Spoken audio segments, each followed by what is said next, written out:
Aujourd'hui, on va voir les 5 points pour améliorer sa santé, que ce soit physique et mentale. Quels sont donc ces 5 points? On va y aller directement. Alors, je vais pas parler de Dieu, parce que pour moi, Dieu, c'est le point numéro 1. Ok, je sais pas si vous voyez, ça a l'air un peu petit quand même, c'est pas grave. Pour moi, Dieu, déjà, c'est le numéro 1, c'est le plus important, il faut comprendre. Pour moi, Dieu, c'est la base de ma vie, la foi, c'est la base, le Christ. Donc, je ne vais pas en parler ici. Moi, mon but, c'est de parler d'actions concrètes, même si la prière est une action concrète, etc. Mais comprenez bien que le numéro 1, c'est pas le soleil, en gros, c'est Dieu. Mais pour écarter Dieu, en fait, qui est au centre de tout, pour moi, qui est un absolu, le numéro 1, c'est quoi?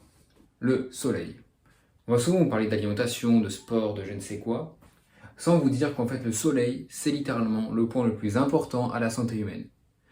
Toute espèce, là, je regarde dehors, j'habite en campagne et j'ai un magnifique, waouh, magnifique vue sur des arbres.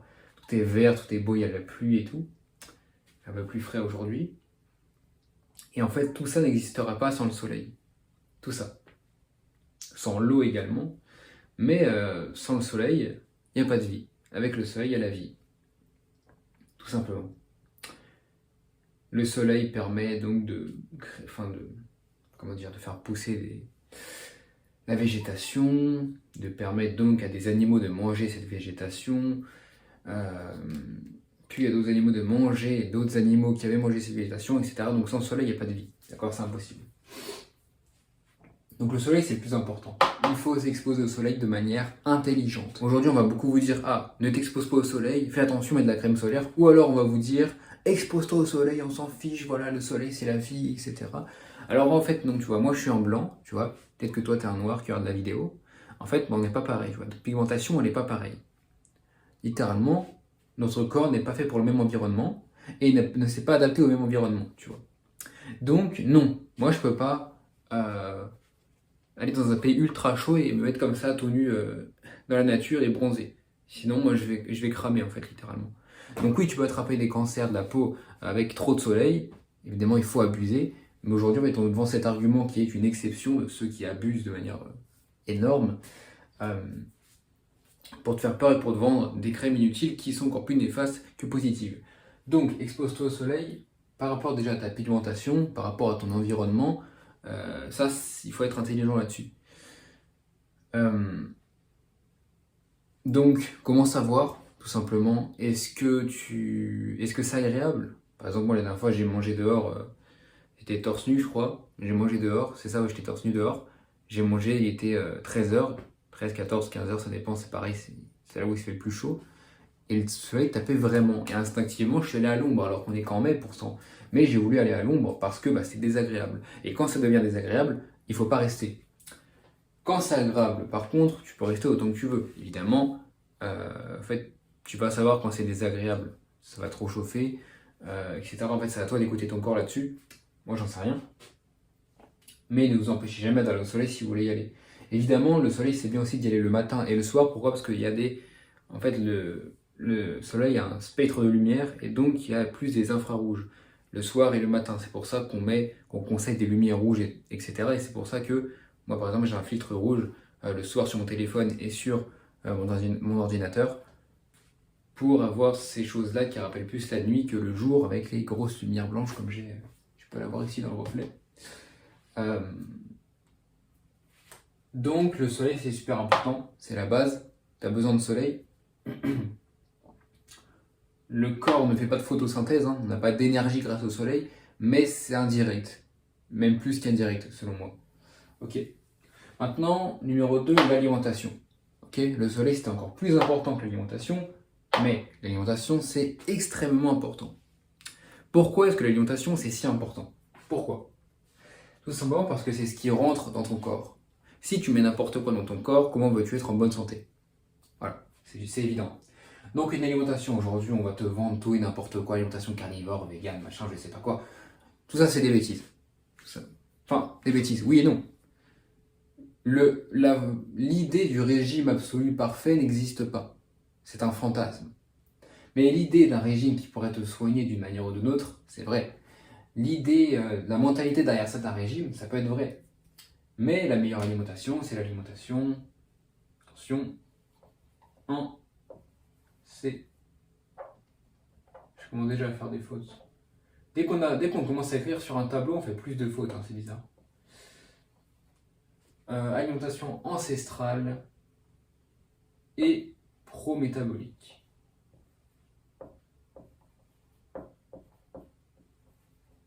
Ok. Ancestrale et prométabolique. Juste ici. Pourquoi une alimentation ancestrale, numéro 1? Alors, l'alimentation ancestrale, c'est un peu un garde-fou. C'est un peu un espace de sûreté. Aujourd'hui, par exemple, on va vous incriminer les graisses saturées. On va vous dire, ça bouche les artères, ça cause des cancers de je ne sais qui, je ne sais quoi. Et en fait, si on regarde bien, eh bien, tu as des gens comme Weston Price, comme Stephenson, comme Jean Mallory, etc., qui sont allés là-haut, voir les Inuits, qui consomment, écoutez-moi bien, 90% de graisses saturées dans leur alimentation. En termes de répartition calorique, de répartition énergétique, on est sur 90% de graisse. C'est pas mal quand même. Graisse saturée, hein, graisse animale. Et eux, quand on a fait nos observations, on a vu qu'il y avait très peu de cas, donc c'est vraiment une minorité absolue de maladies cardiovasculaires, de cancer et en gros de ce qu'on appelle maladie de civilisation ou maladie civilisationnelle. Ok. Pourtant, ils consomment que des graisses saturées. Alors, pourquoi? À partir de là, on comprend bien donc qu'il y a un problème. On ne peut pas dire que les graisses saturées sont fondamentalement mauvaises pour l'être humain, même en une grande quantité, parce que ces gens prouvent le contraire. On peut aussi prendre les Maasai, les Pygmées, plein d'autres peuples qui sont carnivores ou beaucoup plus souvent animal-based, mais en gros qui consomment pas mal de graisses saturées. Donc là, on voit que c'est une bêtise. Ok. Donc l'ancestral, c'est ça, c'est de se dire, ok, nos ancêtres, ils ont fait ça pendant des milliers d'années. C'est pas pour rien. Ok, nos ancêtres, ils ont préparé, par exemple, je prépare là justement un cours sur le school. Ils ont préparé, par exemple, les légumineuses ou les céréales. Ils ont fait du pain au levain, tu vois. Ils ont pas pris le blé comme ça, ils l'ont pas mangé cru, tu vois. Peut-être qu'ils ont essayé, mais non, ils l'ont préparé. Ils ont créé du levain, ils ont créé la cuisson, etc. Tu vois. Ça, c'est ancestral. Aujourd'hui, on perd tout ça. Aujourd'hui, on perd la préparation. Aujourd'hui, on te vend des régimes, etc., qui n'ont jamais existé. Alors, nos ancêtres n'avaient pas forcément une approche pro-métabolique. Et c'est là que c'est différent. C'est que j'ai longtemps essayé de recopier une alimentation ancestrale. Je m'intéressais beaucoup à Okinawa, aux Maasai, etc. C'était plus l'an dernier. Je m'intéressais beaucoup à ce genre de peuple. Et je me disais, c'est une alimentation ancestrale.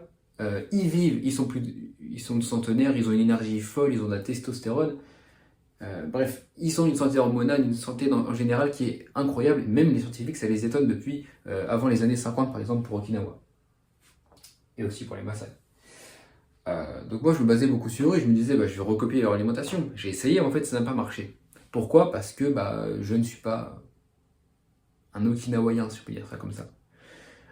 Faut savoir que eux, ils n'ont pas une alimentation qui est magique. Encore une fois, ce sont des patterns d'alimentation ancestrale. Mais j'ai fait une thèse sur le sujet, si on peut ça une thèse. Allez voir la vidéo sur YouTube. Je vous mets le lien en description. Et donc, ce sont des patterns qui reviennent et pas une alimentation spécifique. Ok. Également, ils n'ont pas connu ce que nous avons connu. Les centenaires d'Okinawa, qui sont nés dans les années, dans les années 20, 1920, 1930. Ils n'ont pas connu l'alimentation raffinée, ultra transformée, que moi j'ai connue pendant toute mon enfance. Manger des gâteaux, des sucreries, des bêtises, de la sorte. Ils n'ont pas connu tout ça, eux. Ils n'ont pas le même terrain que nous. Déjà, ils ne viennent pas du même endroit que moi, qui suis un Européen.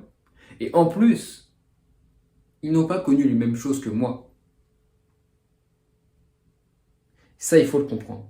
C'est très important. Donc on ne peut pas juste recopier une alimentation ancestrale. Il faut forcément une approche, que je pense être la bonne, qui est l'approche pro-métabolique, qu'on peut fortement associer à notre cher Ray Peat, qui est un biologiste américain, je crois. Oui. Et en fait, lui, sa théorie, c'est quoi? En fait, il se base sur des faits biologiques. Ok. Le corps, il fonctionne d'une certaine manière. Surtout, lui, il s'intéresse beaucoup à la thyroïde. Et en fait, je ne vais pas partir dans du trop complexe, on va rester sur du très simple. Le corps, il a une production d'ATP. Okay, l'ATP, c'est la production d'énergie du corps. Okay. Cette ATP, en fait, la production d'énergie du corps, elle fonctionne le mieux avec le glucose. Okay. Le glucose. Parce que c'est un moteur direct du corps. Le corps peut aussi utiliser les graisses et les protéines. Mais ces graisses et ces protéines demandent un effort en plus pour le corps, la néoglucogénèse, qui peut créer un stress si on se base là-dessus. C'est qu'une partie de sa théorie, évidemment, il ne va pas se passer que sur ça, mais tout ça pour dire que une alimentation qui se base par exemple sur du carnivore, ou une alimentation qui se base également pro-métabolique, une alimentation carnivore va poser un problème, parce qu'elle va créer un stress.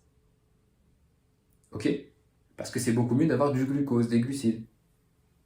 Et si vous buvez du laitage et vous prenez du miel, vous n'êtes pas carnivore. Il faut le comprendre. En tout cas, vous n'êtes pas low carb, vous êtes animal based. Donc là, c'est un peu mieux quand même parce que vous avez quand même des glucides facilement assimilables, surtout pour le miel et le lait. Également, les graisses saturées. Repeat nous dit consommer des graisses saturées. Parce que, encore une fois, le cholestérol c'est important pour la testostérone, pour toutes les hormones. Ça soutient la thyroïde, ça soutient la fonction métabolique, etc. du corps. Ça soutient votre métabolisme. Et ça, il faut bien le comprendre. Donc ça, c'est deux exemples, par exemple, ne pas être vegan ou carnivore, parce que ça va poser un problème quelque part pour le métabolisme. Alors qu'une alimentation pro-métabolique, elle se base sur assez d'énergie pour le corps, soutient le métabolisme, soutient la thyroïde, etc. Et après, on peut aller chercher dans le plus complexe, mais mon but dans cette vidéo, c'est vraiment de vous simplifier un maximum pour que vous alliez faire vos recherches vous-même. Ou que vous allez voir d'autres vidéos de ma part. Donc voilà. Si ce sujet vous intéresse, bon. Si ce sujet vous intéresse, pour l'alimentation ancestrale, allez lire ceci. J'en ai parlé, Weston Price. Et si l'alimentation pro-métabolique vous intéresse, allez lire le livre de Kate Deering que je suis en train de lire. Tout simplement. Ok ? Donc ça, c'est ce qui est assez important à comprendre en termes d'alimentation. Donc comme ça, vous avez un garde-fou, comme ça, vous avez une base sur laquelle faire vos recherches et vous baser pour manger. Numéro 3, la nature. Aujourd'hui, selon moi, le stress moderne et la dépression vient principalement, je pense, d'un manque chronique de nature et de solitude aussi, mais pour les deux sont associés. Mais la nature, c'est aussi lié au soleil en soi. Soleil, parce que qui dit pas de nature dit pas de soleil en fait. Lumière artificielle, donc le corps est en stress encore plus. Et donc la nature, les études de toute façon le prouvent, hein. Selon moi, il n'y a pas besoin d'études. En fait, il faut juste écouter son instinct et savoir que l'homme est fait pour vivre dehors. Enfin, pas pour vivre dehors, mais pour passer quand même beaucoup de temps dehors. Mais les études quand même le prouvent, on va quand même s'appuyer sur tes études, parce que certains me diront, mais où sont tes études? D'accord. Par exemple, elles nous disent que passer au moins 30 minutes à marcher dehors, eh bien, ça aide à calmer le système nerveux et à déstresser. Et oui, c'est un peu aux effets, donc que je vous dise tout simplement que l'être humain qui est loin de son habitat naturel, qui est dans quelque chose de tout le temps artificiel, etc., eh bien, est plus malheureux. Et en fait, c'est malheureusement assez logique. Donc, c'est pour ça qu'il faut se rapprocher de la nature. Très souvent, des gens qui m'envoient des messages, habitant en ville, bon, statistiquement, c'est un peu logique. Très souvent, il y a des gens qui vont habiter à Paris, à Lyon ou en ville, qui vont me dire, moi, etc., tu t'achètes beaucoup à la ferme, tu passes beaucoup de temps dehors, et nous, on n'a pas tous la chance de faire ça. Je comprends, mais vous savez, dans toutes les villes, il y a des parcs. Par exemple, moi, j'habite très proche de Lyon et j'y vais très souvent. Et bien, il y a le parc de la Tête d'Or là-bas. Dès que j'y vais, je vais là-bas. Je sais que je peux aller faire du sprint pieds nus dans l'herbe. Je cours, c'est bien. Évidemment, je vais à Lyon pour aller à l'église, mais si j'y vais, si j'y reste, je vais directement au parc. Et je ne vais pas rester dans la ville, parce que la ville ne me plaît pas en soi. Surtout que je la connais par cœur, cette ville. Presque. Pas non plus abuser. Mais ce que je veux dire, c'est que vous avez le choix. Alors certes, moi j'habite à la campagne, vous avez des avantages que moi je n'ai pas dans la vie. Vous avez l'avantage de pouvoir trouver, je sais pas, des magasins plus connus qui vendent certaines choses. Vous avez la chance d'avoir une panoplie de magasins bio, vous avez la chance d'avoir ceci, cela. Moi j'ai pas la chance d'avoir je ne sais quoi, mais en fait moi j'en ai pas besoin, tout simplement. Moi j'ai la chance d'avoir accès à la nature facilement et donc de pouvoir passer du temps en nature constamment. Et de pouvoir travailler dans cette nature. Et ça, c'est l'objectif. Donc, vous pouvez vous adapter. Aucune excuse, vous pouvez largement passer du temps dans la nature, dès que vous le pouvez. Et donc, plutôt qu'avec des amis aller au restaurant et dépenser énormément d'argent, plutôt d'aller en terrasse en pleine ville avec toutes ces voitures qui font du bruit, pourquoi ne pas aller faire un pique-nique? Surtout que là, le beau temps arrive, pourquoi ne pas faire un pique-nique avec vos meilleurs amis, dans l'herbe, pieds nus, tranquillement, avec des produits naturels et ancestraux, et pro-métaboliques même. On va rester sur l'ancestral, sur le naturel, ok? Pourquoi? Vous n'avez pas d'excuse pour ne pas passer de temps en nature, on a tous du temps pour passer du temps en nature. Je sais pas moi, on a au moins 2 jours dans la semaine où on peut aller en nature. Et d'ailleurs, c'est un symptôme aujourd'hui, c'est que la plupart des gens passent du temps en ville et le week-end, ils vont faire une sortie en montagne, au lac, etc. Tout le temps, ça apparaît tout le temps. Et en fait, les gens vont en vacances, très souvent à la montagne, comment dire, à la montagne, à la mer, à l'océan, quoi que ce soit. Ou alors ils vont dans une ville, mais souvent qui est plus proche de l'océan. Genre Barcelone, par exemple, quand j'étais petit, on allait en vacances à Barcelone, des fois, et ben, il y avait la mer. Voilà, c'est pour ça.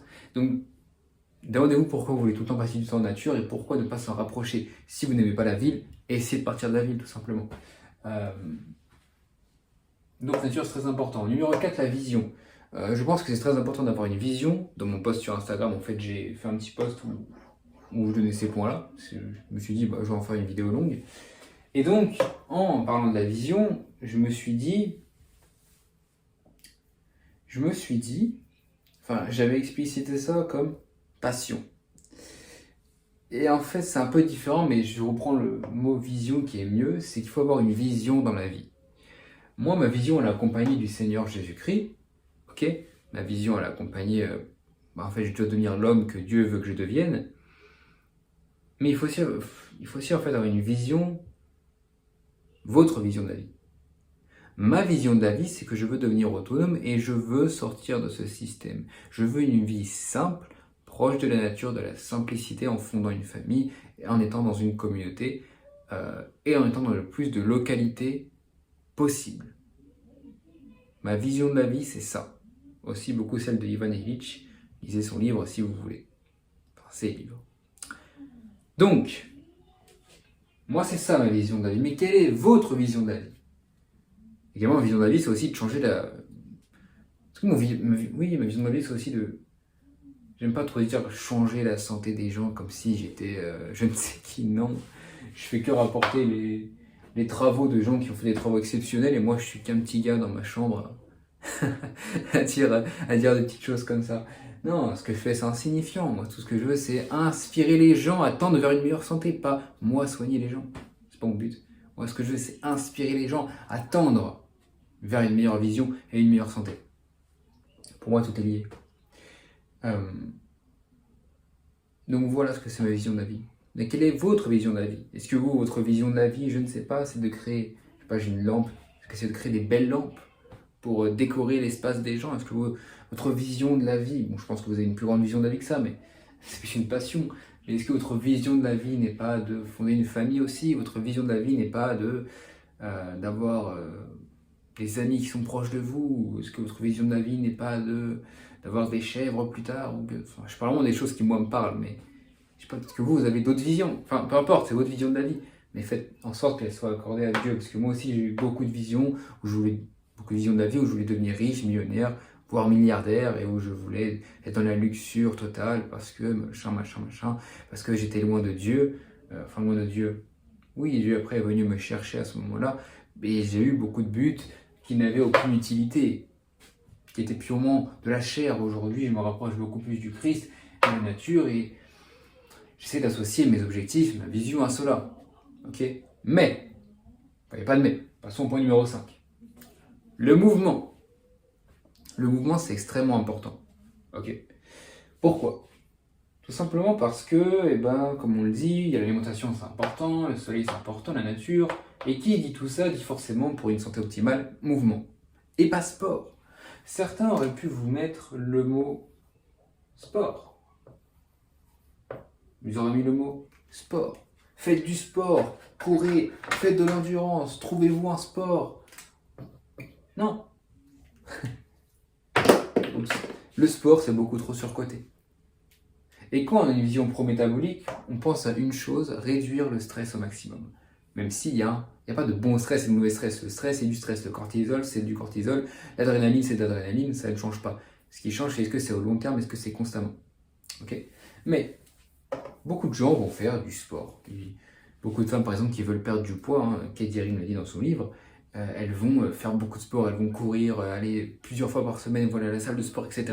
Et en fait, ça stresse le métabolisme tellement fort que tu ne peux pas être en bonne santé. Et que même si pour l'instant, oh, je me sens bien, oh oui, mais plus tard, ça pourrait t'impacter. Et donc, ce qu'il faut, c'est de faire un mouvement. Pas d'être de tension et de ne rien faire du tout toute sa vie. Ce qui est important, donc, c'est d'avoir un mouvement qui est sain pour votre corps, qui est fait pour votre corps. Comment est-ce qu'on peut décrire donc le mouvement pour que ce soit beaucoup plus simple à comprendre pour vous? On a un mouvement qui peut être, donc le mieux c'est qu'il soit physiologique.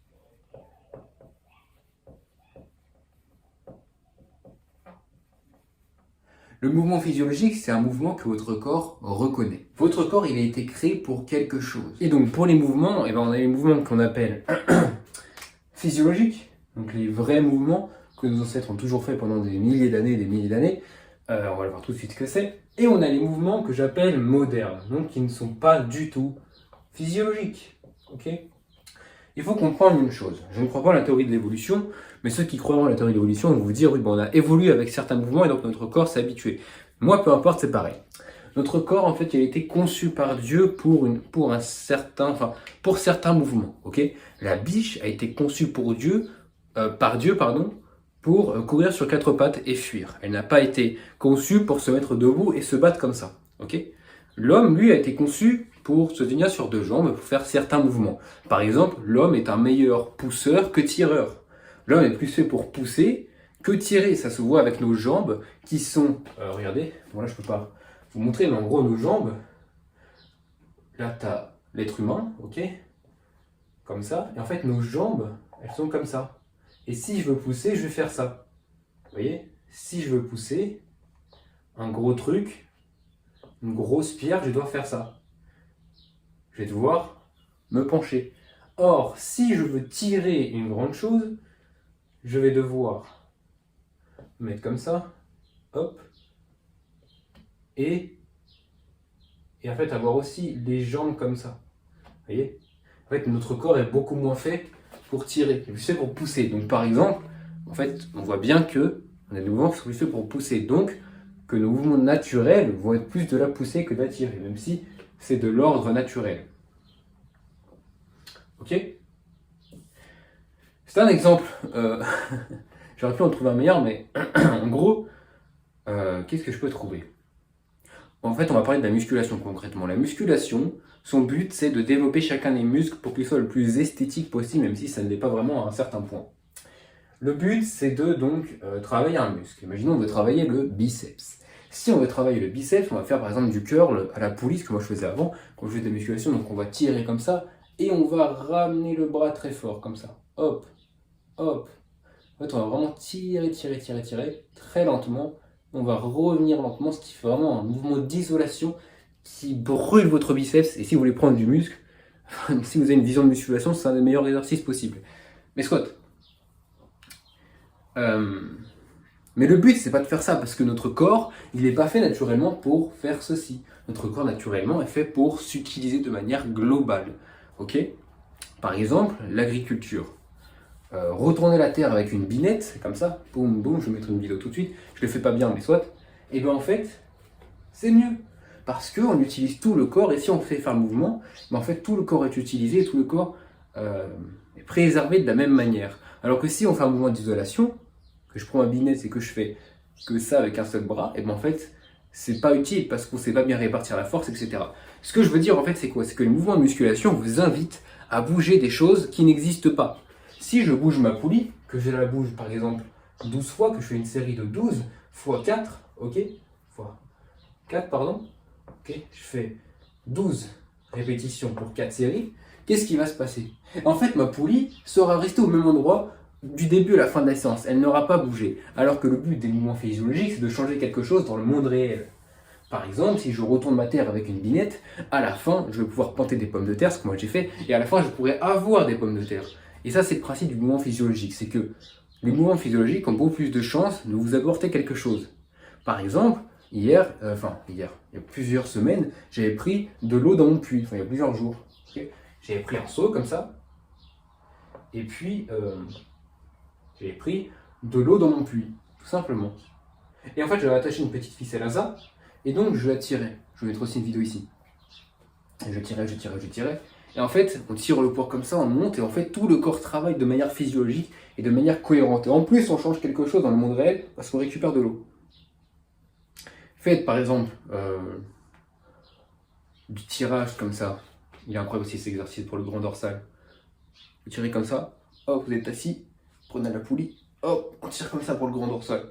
Ça change quoi dans le monde réel? Ça ne change rien. Et c'est ça qu'il faut comprendre, c'est qu'il faut changer quelque chose dans le monde réel pour avoir un mouvement qui est beaucoup plus physiologique. Maintenant, on peut toujours évidemment faire des dips. Voilà. On va parler de la musculation qui pourrait, même si je ne suis pas fan de la musculation, mais peut servir pour, j'en parle beaucoup plus dans mon school, si vous êtes intéressé, rejoignez-le, lien en description. Je parle beaucoup plus précisément en fait de chacune de ces choses, soleil, alimentation, nature, vision et mouvement. Surtout mouvement et alimentation, je parle vraiment de ça constamment. Ok, si vous voulez aller plus loin, c'est là-dessus. Mais donc, prenons le cas de la musculation. Ok, et ben pour avoir la musculation qui est beaucoup plus physiologique, on va avoir quelques exercices qui vont être polyarticulaires. Le problème des mouvements qui sont monoarticulaires, c'est l'exemple de la poulie que j'ai dit tout à l'heure. Okay, sauf que les vrais mouvements qui sont physiologiques pour l'homme, c'est quoi? C'est le dips, le full squat. Certains disent que c'est pas physiologique. Taisez-vous, c'est physiologique. L'homme squatte tout le temps naturellement. Moi je le fais parce que je passe beaucoup de temps dehors, pieds nus, etc. Et mon premier, même quand j'étais en ville à Lyon là, ce week-end, mon premier réflexe, c'était juste de mettre accroupi. On marche beaucoup, on piétine beaucoup dans la ville, c'est assez stressant. Et donc, en fait, on se met accroupi. Même dans un coin de rue, si on doit envoyer un message ou être sur son téléphone, moi je me mets accroupi comme ça. Enfin, accroupi en full squat tout simplement. Et les Asiatiques, d'ailleurs les Chinois font beaucoup ça, pardon. C'est très physiologique et c'est un vrai mode de repos de l'homme. Même si le vrai mode de repos, évidemment, c'est d'être assis, d'être affalé même. Si on veut vraiment se reposer. C'est pour ça qu'on ne dort pas en squat. Ensuite, on a les dips, le full squat. Eh bien, les tractions. Les tractions peuvent être un mouvement physiologique. Ok.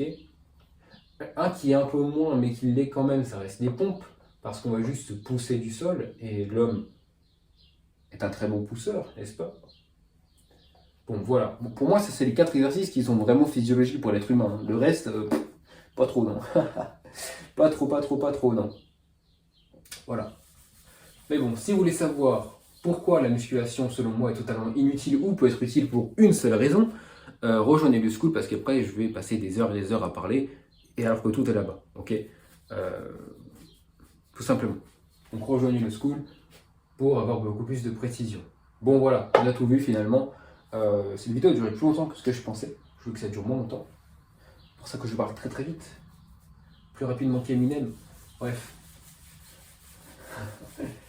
En gros, si vous voulez être en bonne santé, ça fait du mal d'effacer Dieu, on va garder Dieu ici. Voilà.